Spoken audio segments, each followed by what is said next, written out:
My sister kicked my pregnant belly just to see if it made a noise. When I tried to confront her, my parents defended her, saying, "IKA, did she say something to you? We're here for you. Please listen to us." Meanwhile, she came toward me, crying, and kicked me again so hard that I lost consciousness. Then my parents started saying, "Come on, wake up, Erica has had enough. You can stop your drama. We don't have time for you." My father kicked me and yelled, "Hurry up or I'll just make Erica kick you again." As soon as my husband saw them, they panicked. But when the doctor came and gave us the report that the baby wasn't moving, my husband made their life hell on earth. My name is Sarah, and this is the story of how my family destroyed everything I held dear and how my husband, Michael, made them pay in ways they never could have imagined. Even growing up, I knew I was the scapegoat in my family. My younger sister, Erica, was the golden child who could do no wrong, while I was blamed for everything. My parents, David and Linda, made it clear from an early age that Erica was their priority. She got the better room, the newer clothes, and, most importantly, their unconditional love and protection. When I saw Michael in college, it was like I had found salvation. He was kind, successful, and most importantly, he recognized my worth. We dated for 3 years before he proposed. And despite my family's lukewarm reception, we had a beautiful wedding. Michael was working as a corporate lawyer at one of the city's most prestigious firms, while I was an elementary school teacher. 2 years after our marriage, we found out she was pregnant. Michael was overjoyed, and I was scared but excited. We had been trying for months, and when the positive test came back, it felt like our life was finally beginning. We decided to wait until the second trimester to tell anyone and wanted to make sure everything was in order first. At 12 weeks, we got the okay from our doctor. The baby was healthy, developing normally, and we were officially out of danger. That weekend, we decided to visit my parents to share the news. I should have known better. When we arrived at my parents' house, Erica was already there with her boyfriend, Jake. She had been with me for I've been with him for about 6 months, and from what I could tell, the relationship was rocky. She was between jobs again, living with our parents, and seemed more bitter than usual.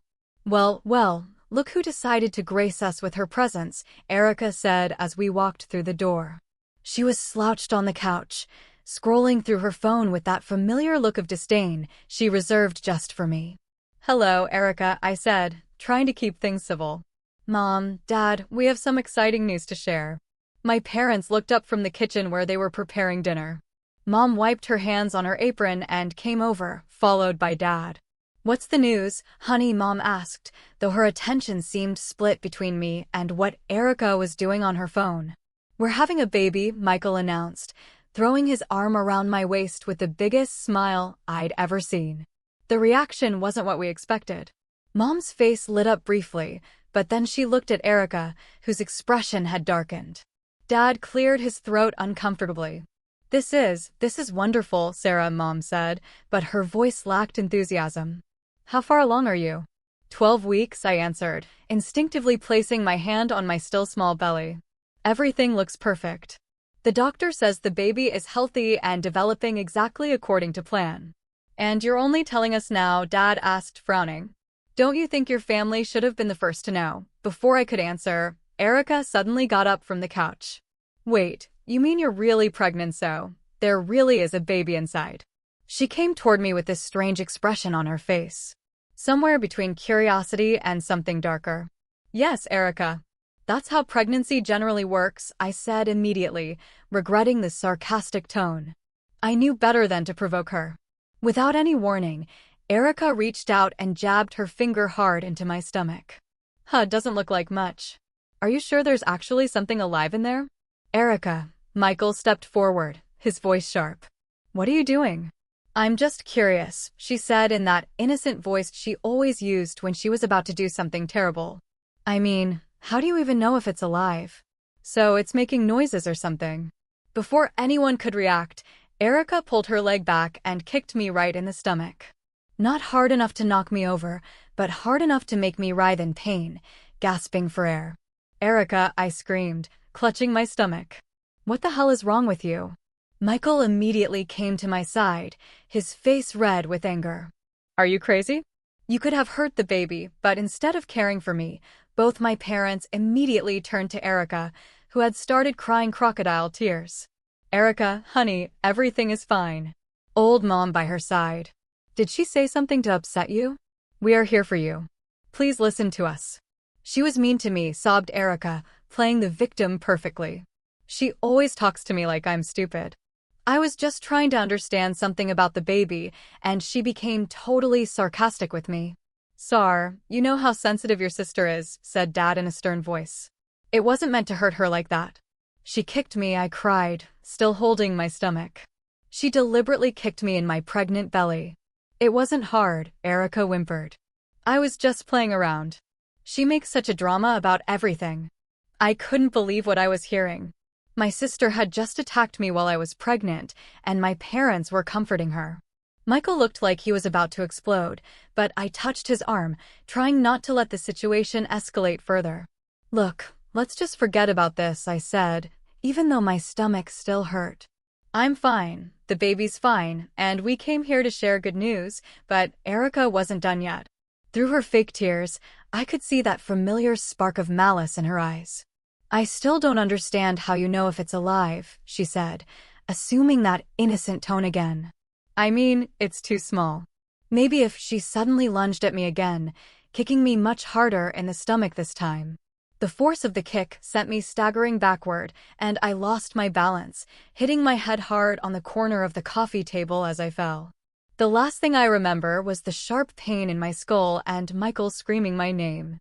When I regained consciousness, I heard voices around me, but everything was blurry and distant. My head was throbbing, and I had a terrible pain in my lower abdomen. Come on, wake up, I heard Dad say impatiently. Erica has had enough. You can finish your drama. We don't have time for you. I tried to open my eyes, but everything was blurry. I could see around me, but I couldn't focus properly. Seriously, Sarah, this is ridiculous, Mom's voice chimed in. Your sister barely touched you. It's not worth making all this fuss about. I tried to speak, to tell them that something was wrong, that I was really hurt, but only a weak groan came out. Hurry up or I'll just make Erica kick you again, Dad said, and I felt his foot jab me roughly in the side. Then I heard Michael's voice, and it was as if I'd never heard anything like it from him before. Pure, unadulterated rage. Get away from her, he yelled, and suddenly the room fell silent. I managed to open my eyes wide enough to see Michael burst through the front door, still in his work clothes. He must have been looking for us when we didn't answer the phone. His face was a mask of rage as he took in the scene. Me, unconscious on the floor, my parents standing over me, him looking annoyed rather than worried, and Erica sitting on the couch with smudged makeup from her fake crying session. What did you do? Michael demanded, immediately kneeling beside me and carefully checked my pulse. She's just making a fuss, Dad began to say, but Michael interrupted him. She's unconscious. Her head is bleeding. Michael pulled out his phone and dialed 911. I need an ambulance. My pregnant wife was attacked and has a head injury. Attacked, Mom scoffed. Don't be so dramatic. Erica was just playing around. Michael's eyes turned ice cold as he looked at my family. Fleshed around. She's pregnant and unconscious on your floor with a head wound. What exactly happened here? While we waited for the ambulance, Michael held my hand and let me talk, making sure I stayed conscious. My family stood around, looking increasingly uncomfortable as the reality of the situation slowly sank in. When the paramedics arrived, they immediately stabilized me and asked what had happened. She was kicked in the stomach by her sister and fell and hit her head, Michael told them without hesitation. Sir, we need to get you to the hospital immediately, said the lead paramedic. Head injuries during pregnancy are extremely serious, and we need to check the baby. The trip to the hospital, it was a wee of medical equipment and worried voices. Michael held my hand the whole time, and I could see the worry in every wrinkle on his face. The paramedics constantly asked me questions to keep me conscious. What's your name? What day is it? How many fingers am I holding up? Every bump on the road caused stabbing pain in my head and abdomen. Mom, can you tell us exactly what happened? one of the paramedics asked while checking my vitals. My sister kicked me, I managed to say, my voice barely above a whisper. I'm pregnant. She kicked me in the stomach. The paramedic's expression darkened. How hard was it? Intentional, very hard. Twice. And yes, it was absolutely intentional, Michael answered for me, his voice strained with controlled rage. The first time, she claimed she was just curious. The second time, she did it hard enough to knock my wife unconscious. I could see the paramedics exchanging meaningful glances. They'd obviously seen cases of domestic violence before, but this one was particularly troubling given my condition. At the hospital, they immediately rushed me in for tests and monitoring. The emergency room was a whirlwind of activity as nurses hooked me up to various machines. The fetal heart monitor was the most important. Its steady beeping was the only thing keeping me from complete panic. Miss Thompson, I'm Dr. Mrs. Richards, the ER doctor said as he examined the cut on my head. We need to do a CT scan to check for a brain injury. But first, we need to make sure it's safe for the baby. Dr. Martinez, her gynecologist, is on the way. While we waited, a police officer came to take a report. Officer Patricia Williams was a middle-aged woman with kind eyes who specialized in domestic violence cases. Ms. Thompson, I know this is difficult, but I need to ask you some questions about what happened today, she said gently, pulling a chair next to my bed. I told her everything, how Erica had always been the favorite, how she had kicked me the first time out of supposed curiosity, how my parents had immediately defended her, and how she had kicked me much harder the second time while crying fake tears. And Officer Williams asked about her parents' reaction when they lost consciousness, taking detailed notes. They told me to stop making a fuss, I said, fresh tears streaming down my face. They said Erica had had enough and I needed to stop my fuss. My father even kicked me while I was unconscious and threatened to have Erica kick me again if I didn't get up. Officer Williams looked disgusted. Miss Thompson, what her family did constitutes assault, especially given her condition. The fact that her parents failed to seek medical help and actually encouraged further violence makes them accessories. We will be pressing charges. Michael squeezed my hand. Will that be enough to ensure they can't do this again? We'll do everything we can within the legal system, Officer Williams promised.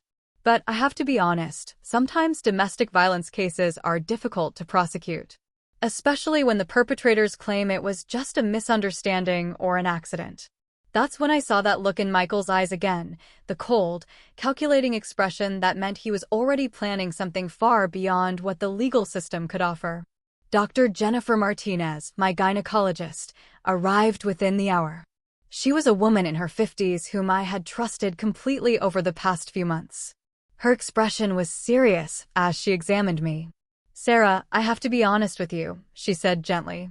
The impact to your abdomen was significant. We'll do an ultrasound to check the baby, but I want you to be prepared for that. Michael squeezed my hand tighter as they wheeled in the ultrasound machine. Dr. Martinez applied the gill to my abdomen and began the scan. The silence in the room was deafening as she moved the sun, searching for the familiar sound of a heartbeat. But there was nothing. I'm so sorry, Dr. Martinez said softly, tears in her eyes. The baby, there is no heartbeat. The trauma to your abdomen caused placental abruption. I'm afraid you've lost the baby. The sound that came from me was not human. It was pure agony, the kind of grief that tears your soul apart. Michael collapsed into the chair next to my bed, his face in his hands. His shoulders heaved with silent sobs. We need to schedule a DNC procedure, Dr. Martinez continued gently. My sincere condolences for their loss. My family had followed us to the hospital and was waiting in the hallway as Dr. Martinez delivered the news. When they heard my cries of grief, they finally understood the seriousness of what had happened. But even then, their first instinct wasn't to comfort me or take responsibility. It was to protect themselves. I heard them talking in hushed voices outside my room. Mom was crying, but it sounded more like fear than genuine grief. Dad was trying to sort out her legal situation and Erica. Erica was still trying to play the victim. I didn't want this to happen. I heard her whimper to someone, probably a nurse. I was just playing around. How was I supposed to know something like this could happen? A few minutes later, they tried to get into my room. Michael immediately blocked the door. "Get out," he said quietly. "You're not welcome here, Michael." "Please," Mom said. Her voice trembled. "We are a family. We need to be together right now." "Family," Michael's voice was incredulous. "You killed our baby and then told my wife to stop making a drama while she lay unconscious on your floor. You are not a family. You are strangers who happened to share DNA with my wife." "It was an accident," Dad said, trying to get past Michael. "No one wanted this to happen." "No," Michael said firmly, not moving an inch. "An accident is when someone trips and falls. What happened today was intentional assault followed by criminal negligence. Your daughter intentionally kicked my pregnant wife twice in the stomach, and when she lost consciousness from the second blow, you stood over her and told her to stop making a drama instead of calling for help." Dr. Martinez appeared behind them, having overheard the conversation. "I must ask you all to leave," she said firmly. "Mrs. Thompson needs rest, and this conversation is clearly stressing her out. Security can escort her out if necessary." "We have a right to see our daughter," Papa said, his voice rising. "Indeed, not," Dr. Martinez replied calmly. "Mrs. Thompson is an adult and has the right to refuse visitors. And given the circumstances that brought you here, I believe it's best if you leave now." After you left, Michael stepped out of the room, and I could hear him talking to someone in the hallway. His voice was quiet, controlled, but there was something terrifying in his calm. "You killed our baby," he said simply. "Your daughter killed our child, and you stood there and let it happen. You kicked my unconscious, pregnant wife and told her to stop making a fuss while she lost our baby." "Now wait a minute," Papa began, but Michael continued as if he hadn't spoken. "I want you to understand something very clearly. Sarah and I are done with all of you. You will never see or hear from us again. And if you think this is over, you are sorely mistaken. You have no idea what you just unleashed." The next few weeks were the darkest time of my life. The DNC procedure went smoothly from a medical perspective, but emotionally, I was destroyed. I had carried our baby for 12 weeks, made plans, bought tiny clothes, and imagined our future as a family of 3. Now all that was gone, swept away by my sister's cruelty and my parents' indifference. Michael took an extended leave of absence from work to stay with me. He barely left my side, brought me meals I couldn't eat, held me while I cried, and handled all the practical matters I couldn't handle. He coordinated my aftercare with Dr. Martinez, handled our insurance, and fielded the incessant calls from my family, which I declined. They called dozens of times a day for the first few weeks. If I didn't answer, they called Michael's phone. When he blocked their numbers, they called his work. When his secretary started filtering their calls, they showed up at our house. When they first came to the door, I was upstairs in bed, still recovering physically and emotionally. I heard the doorbell ring, followed by Michael's voice, stern and unwavering. "You have to go now. We just want to talk to Sarah," Mom's voice pleaded. "We need to explain." "What explains how you watched your pregnant daughter get kicked in the stomach and did nothing? How you told her to stop making a drama while she was unconscious? How you failed to call for medical help while she was losing our baby?" "We didn't know it was that serious," Dad's voice interjected. "She always made a drama about everything. How were we supposed to know this time was different because she was unconscious?" Michael's voice rose for the first time since this whole nightmare began. "She was lying on your floor, unconscious and bleeding from a head wound. And instead of calling 911, you told her to stop making a drama. What part of unconscious did you consider feigned?" I heard Erica's voice then, smaller and more pathetic than ever. "I didn't want to hurt her. I don't know what came over me. I was jealous." "Okay.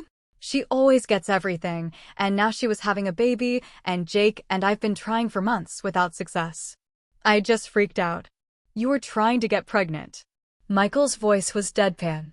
"You were jealous that Sarah was having a baby. So you decided to kick her in the stomach to see if you could kill it." "No, that's not what I thought it would do." Erica burst into tears, but this time it really didn't sound like her usual manipulative tears. "You have to go," Michael said again. "All of you. And if you come back, I'll have you arrested for trespassing." But they kept coming, sometimes together, sometimes individually. Mom came in the morning, stood crying at our front door, begging to talk to me. Dad came in the evening and tried to talk to Michael, man to man. Erica came once late at night, drunk and sobbing, banging on our door and screaming apologies until the neighbors called the police. Every visit made it worse. Every time they showed up, it was as if the wound was reopened. I couldn't heal, couldn't move forward, couldn't find peace as long as they kept forcing themselves into our lives. That's when Michael made the decision to act. "They'll never leave us alone," he said one evening after Mom had sat in her car outside our house for 2 hours, just waiting. "They think if they hold on long enough, you'll forgive them and everything will go back to the way it was." "I can't forgive them," I said. And I meant it. Even if I wanted to, I don't think I could. Every time I see her, all I can think about is our baby. "Then we need to make sure you never have to see her again," Michael said with the same cold determination I'd heard in his voice at the hospital.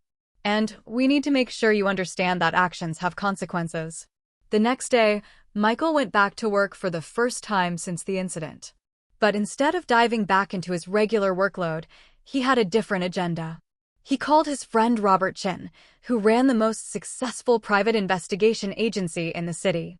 "I need everything you can find on 3 people," Michael told him, sliding a folder containing my family's information across the desk. "All financial records, employment history, criminal records, social media activity, driving records, tax returns, medical records, if you can get them legally. I want to know every secret you've ever had." "This is because of what happened to Sarah," Robert asked. He and Michael had been friends since law school, and he'd been at our wedding. "They killed our baby, Robert, and they refused to leave us alone. I need ammunition to take them out permanently. To make our lives disappear." Robert nodded gloomily. "Consider it done." "How deep should I dig?" "As deep as necessary." While the investigation was underway, Michael also turned to his network of colleagues and contacts. Didzen Klein Associate wasn't just any law firm. They represented some of the most powerful people and companies in the state. Over the course of his 15-year career, Michael had built relationships with judges, prosecutors, politicians, business leaders, and media executives. "I need to call in a few favors," he told his senior partner, James Davidson, during a private meeting. "Whatever you need," the lawyer said without hesitation. "What happened to you and Sarah was outrageous. The firm will support you in any legal action you wish to take." "It will go beyond legal action," Michael said carefully. "I will make sure you face consequences for what they did and that they never again have the opportunity to hurt anyone the way they hurt us." Witzen leaned back in his chair and studied Michael's face. "Are we talking about something illegal or no?" Michael said firmly. "Everything I do will be completely legal and beyond reproach. But I will use every resource at my disposal to ensure they understand the true cost of their actions." "Then you have my full support," Witzen said. "And the full resources of this firm." True to his word, Michael made sure we never spoke to my family again. We moved to another city immediately after I was released from the hospital, and he had all of our contact information changed. He hired a private investigator today to document everything that happened that day, including a copy of the hospital records that clearly showed the cause of our baby's death. But Michael wasn't finished, far from it. You see what my family never heard about. What Michael understood was how powerful and connected he was in his professional life. He wasn't just any corporate lawyer. He was a senior partner at Davidson Plorer & Associates, one of the most influential law firms in the state. He had liaisons everywhere with judges, prosecutors, business owners, politicians, and, most importantly, he knew how to make people's lives very difficult in a completely legal way. The first thing he did was have his firm's private investigators dig deep into my family's background. What they found was a goldmine of information my family thought was safely buried. Robert Chen's team was incredibly thorough. Within 4 weeks, they had compiled comprehensive dossiers on all 3 members of my family, using public records, social media analysis, witness interviews, and legal surveillance techniques. Dad's file was particularly damaging. Through interviews with former colleagues and the analysis of public business records, they discovered strong evidence that he had been cheating on his taxes for years by claiming deductions to which he wasn't entitled. and possibly concealed income from his side business repairing small engines. They also found witnesses who could testify about suspicious financial activity at his workplace. Small discrepancies that pointed to embezzlement, but would require an official investigation to prove. Investigators also discovered through public observation and witness statements that Dad had been having an affair with his secretary for over a year. They had photographs taken in public places, restaurant receipts found in public domain, and witnesses who had seen them together. Credit card statements showing expensive gifts were obtained legally when Dad's financial records became part of an official investigation. Mom's file revealed her welfare fraud through legal surveillance of her work activities, but also something far worse.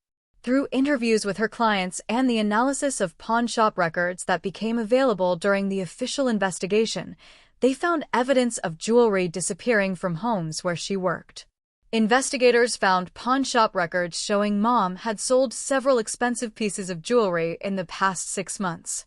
Jewelry that possibly matched the descriptions of missing items reported to police. But Erica's file was the most extensive. The hit and run was just the beginning. Through social media forensics and witness interviews, they uncovered evidence of her involvement in a credit card fraud scheme with her former boyfriend. They also found witnesses who testified about selling prescription drugs to college students to kill their anxiety medication and antidepressants, which constituted drug trafficking under state law. Investigators also uncovered Erica's social media history, which painted a disturbing picture of someone with deep-seated jealousy and group issues. There were posts dating back years in which she talked about how much she hated me, how I always had everything handed to me, and how she wished something bad would happen to me so I could know what it felt like to suffer. One post, dated just 3 days before her death, was particularly chilling. Some people think they're so perfect, with their perfect lives, perfect husbands, and now perfect babies on the way. I wonder what would happen if their perfect world shattered.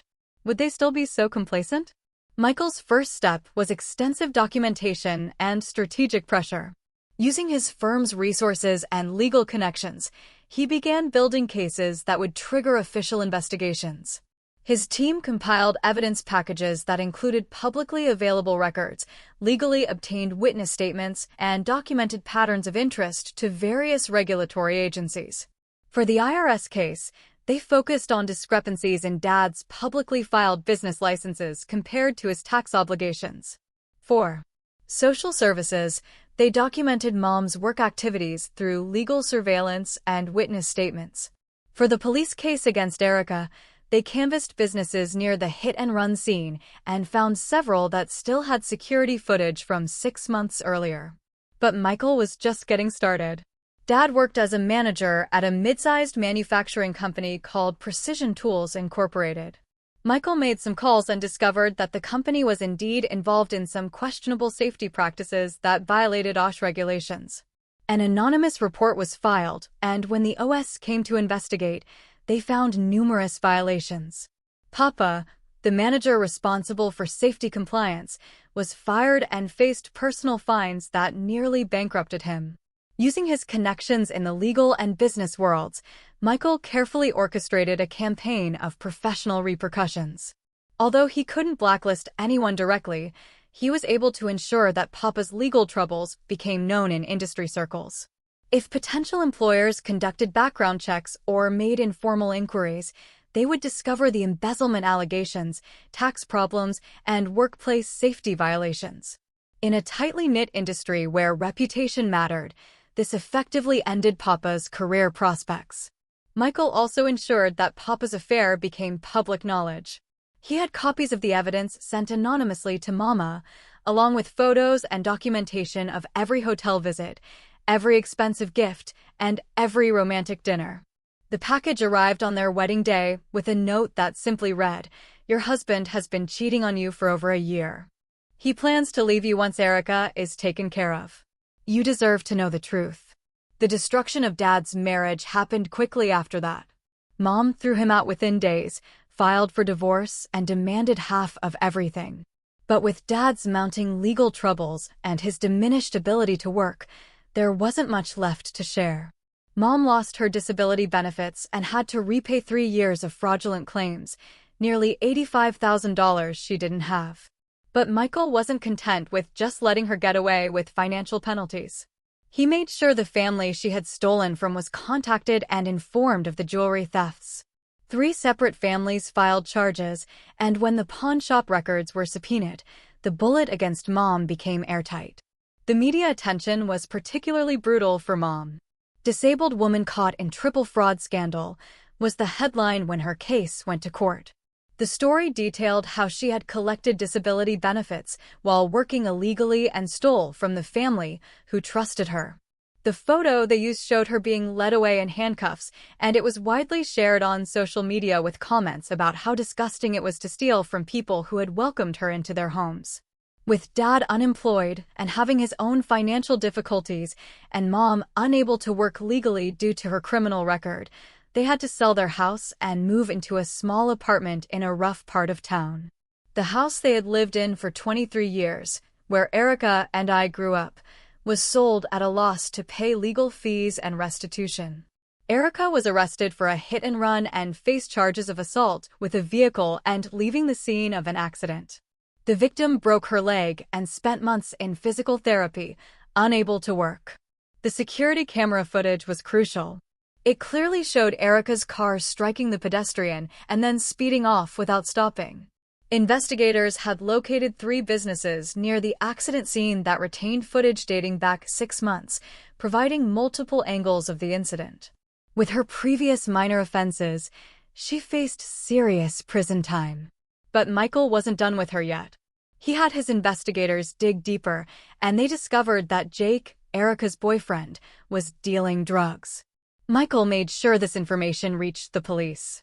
And when they searched Jake's apartment, they found enough evidence to charge him with drug trafficking. Since Erica was often in the apartment and had helped Jake package and sell the drugs, she was charged as an accomplice. The credit card fraud charges followed when Michael's investigators presented evidence to the district attorney's office linking Erica to the identity theft ring. The district attorney was particularly interested in pursuing the case because it involved multiple victims in multiple states, potentially making it a federal case. But the most devastating blow came when Michael decided to take our story public. He had connections to several media outlets, and our story was perfect for the current climate of social media justice. "Pregnant woman loses baby after family attack" was the headline in the local newspaper. The story included my family's names and detailed what happened that day, backed up by hospital records and police reports. The story went viral on social media. My family's names, faces, and actions were shared thousands of times. Dad's new employer saw the story and fired him before he even completed his first week. Mom was denied employment at multiple places after background checks revealed her connection to the story. And Erica became a pariah in her social circles, but Michael still wasn't done. He used his connections to ensure that my family faced legal consequences beyond the criminal charges. He helped the victim of Erica's hit-and-run file a civil lawsuit against her for damages. He made sure Dad was audited by the IRS not just once, but every year for the next 5 years. He had lawyers send cease and desist letters to my family whenever they tried to contact us or tell their side of the story. Most disturbing of all, Michael made sure their story followed them everywhere. Every time Dad applied for a job, every time Mom tried to rent an apartment, every time Erica tried to start over somewhere new. Their names were linked to the story of the family that killed their pregnant daughter's baby and then accused them of making a drama out of it. In the months that followed, Michael's methodical approach yielded results. The various investigations he initiated led to official charges and consequences for every family member. The trial wasn't immediate. The justice system was slow, but thorough and devastating. The wrongful death lawsuit was more complex than I initially understood. Our state had specific laws regarding wrongful death claims, and although a 12-week pregnancy qualified under certain circumstances, the case would largely depend on proving that the assault was the direct cause of the loss. Michael's legal team spent months building a watertight case, consulting medical experts and legal specialists in wrongful death. During the testimony, my family finally understood the full extent of what Michael had done to them. They tried to portray themselves as victims, claiming the punishment didn't fit the crime. But the evidence was overwhelming, and their own words during the testimony only made them look worse. "I didn't think it would hurt anything," Erica said on the record. "She made a drama out of everything. I was just messing around." "We thought she was faking it," Dad said. "Sarah has always been dramatic. We didn't know she was really hurt. She was being mean to Erica," Mom added. "We were just trying to protect our daughter." These statements were leaked to the media, and public outrage was swift and brutal. How could parents watch their pregnant daughter lose consciousness and call it a drama? How could a nurse kick a pregnant woman in the stomach just to see if it made a noise? The civil suit was settled out of court for a substantial sum that would haunt my family for the rest of their lives. But more importantly, it was a matter of public record that they had been held legally responsible for our baby's death. 2 years later, our lives had changed completely. Michael and I had moved to another state where no one knew our story. We had undergone extensive therapy to process our loss and the trauma of that day. We had learned to find peace and happiness again, even though we would never forget our first baby. Through social media and mutual acquaintances, I learned what had become of my family. Dad had developed severe depression and was in and out of psychiatric care. The stress and shame had completely broken him. Mom had become a shadow of herself, working multiple cleaning jobs just to put food on the table. She had aged 10 years in the 2 years since our confrontation. And Erica had spent 8 months in the county jail and was now living in a halfway house, struggling with drug addiction and unable to find steady employment. Her relationship with Jake ended when he was sentenced to 5 years for drug trafficking. She tried to reach me several times through social media and mutual friends, begging for forgiveness and claiming she never wanted any of it to happen. But I was done. Michael and I had built a new life, and we weren't interested in looking back. We found peace in our new city, new jobs, and eventually, we were blessed with another pregnancy, resulting in our beautiful daughter, Emma. Sometimes people ask me if I think Michael went too far in his revenge against my family. They wonder if the punishment was proportionate to the crime. But I know something those people don't understand. My family didn't just kill my baby that day. They destroyed my ability to ever again trust or feel safe with the people who were supposed to love and protect me unconditionally. When I was unconscious on their floor, bleeding from a head wound, losing my baby, they called it drama. When my husband arrived to find me in that condition, they showed no remorse, no concern, no acknowledgement that they had done anything wrong. Even in the hospital, even when we learned our baby was dead, they tried to minimize their actions and avoid responsibility. Michael didn't destroy my family out of revenge. He held them accountable for their actions through legal means. Every consequence they faced was the direct result of either their actions that day or other illegal activities they had previously engaged in. He simply ensured justice was done when the system might have otherwise let them off the hook. The truth is, Michael saved my life that day. If he hadn't come looking for us, I might have died on my parents' floor while they stood over me, complaining about my drama. He made sure my family could never hurt me again, and he made sure they understood the true cost of their actions. Today, as I watch our daughter Emma play in our backyard, I am grateful for the man I married and the new life we've built together. We named our daughter after Michael's grandmother, a woman who understood the importance of protecting family and standing up for what's right. Sometimes I wonder if my family has learned anything from what they've learned. I wonder if you understand that actions have consequences and that some wounds can never be healed with simple apologies. But most of the time, I don't even think about you anymore. Michael and I have found our peace, our justice, and our happy ending. And that's more than some people ever get after such a devastating loss. The death of our baby wasn't meaningless. It taught us who we could really rely on when everything fell apart. And it showed us that sometimes the family you choose is more powerful than the family you're born into. In the end, my husband didn't make their lives hell out of cruelty. He made them face the reality of what they'd done and made sure they couldn't do it to anyone else. And for that, I'll be grateful to him for the rest of my life.